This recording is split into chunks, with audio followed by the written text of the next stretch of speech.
우리는 얼마나 더 오래 살까요? 예로부터 인간은 오래 살고 싶은 마음의 욕구와 소원을 가지고 있었습니다.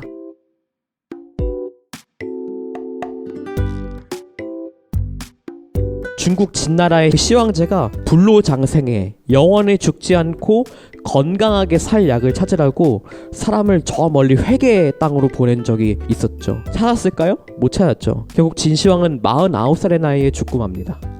근데 그때 진시황이 죽었던 이유에 대해서 많이 설명을 사람들이 했는데, 많은 이야기가 이미 지병이 있었고 암살에 대비해서 한여름에도 이 두껍고 화려한 옷을 입었다 그래요.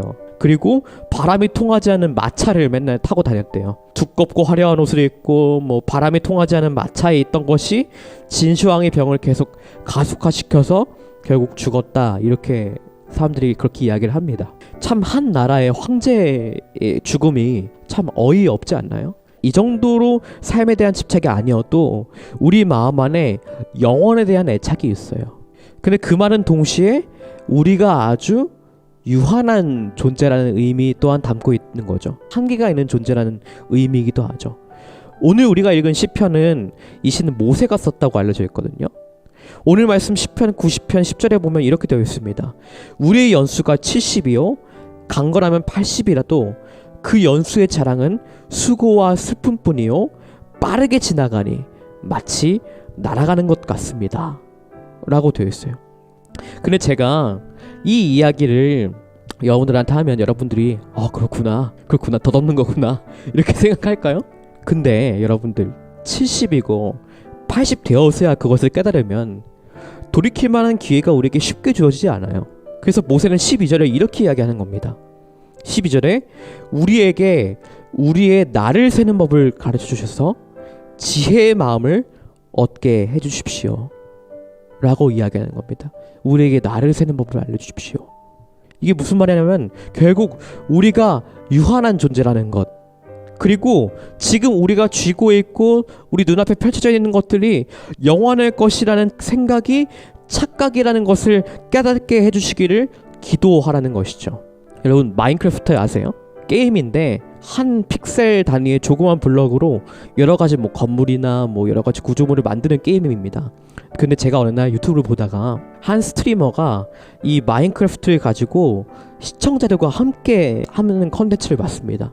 거의 100명이 가까이 되는 시청자와 함께해서 꿈의 아파트를 짓자, 지하 주차장, 아파트 안에 도서관, 카페, 헬스장, 공원 그런 식으로 다 꾸미는 거예요. 그리고 그 아파트를 열심히 참여한 유저들은 그 아파트 안에 한 집을 맡아서 자기가 꾸밀 수 있도록 만드는 것이죠. 그야말로 입주권이죠. 누구는 우주선 컨셉으로 내부를 꾸미기도 하고, 누구는 시돈집 느낌으로 꾸미기도 하고, 누구는 일본식 가정 느낌으로 내부를 꾸미기 시작합니다. 그런 컨텐츠였어요. 참 재밌게 봤었거든요. 재밌게 보다가 문득 스친 생각이, 야, 이게 어차피 화면 속 컨텐츠인데, 실제로 만드는 것도 아니고 화면 속 컨텐츠인데 이것을 가지고 100명이나 모여서 이렇게 공을 들이고 아파트를 만들어 좋아하는 모습을 보면서 이 아파트가 영원할 것이라고 믿는 게 아닐까?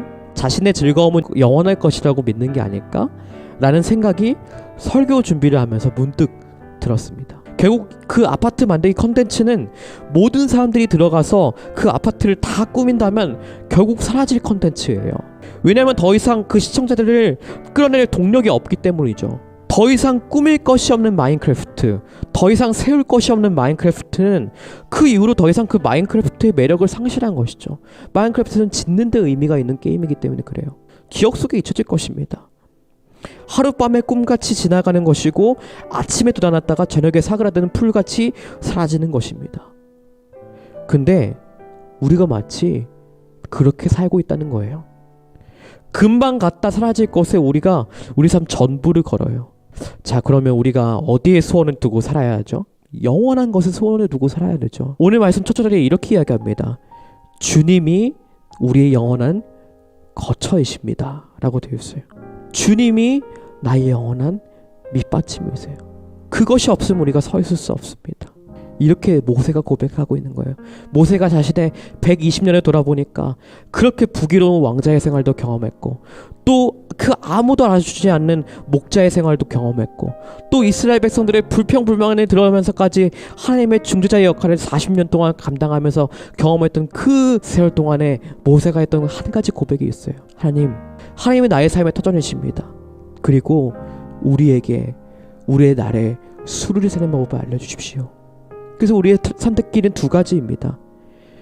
내가 영원한 것이라고 믿고 싶은 것에 삶을 걸든가, 진짜 영원한 것에 우리의 삶을 걸든가. 그 두 가지입니다. 이 시간 기도할 때 우리가 이렇게 기도했으면 좋겠습니다. 현명하게 사는 방법을 알려주십시오. 우리가 지혜롭게 살아가는 법을 알려주십시오. 우리가 어떻게 무엇을 붙들어야 하는 삶이 건강한 삶이고 우리의 삶을 살리는 삶인지를 알려주십시오. 하나님, 우리 마음 가운데 하나님이 우리의 주인 되게 하시고, 우리가 하나님으로 인해서 기뻐하고 하나님은 우리의 삶의 터전이 될 수 있도록 하나님 역사해 주세요. 하나님, 우리가 아침에 떠나놨다가 저녁에 사그라드는 마인크래프트 같은 것에 우리가 마음을 뺏기고 있는지 모르겠습니다.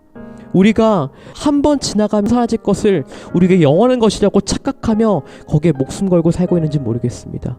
하나님, 우리의 삶을 붙들어 주세요. 우리 같이 그렇게 기도하며 나아갔으면 좋겠습니다.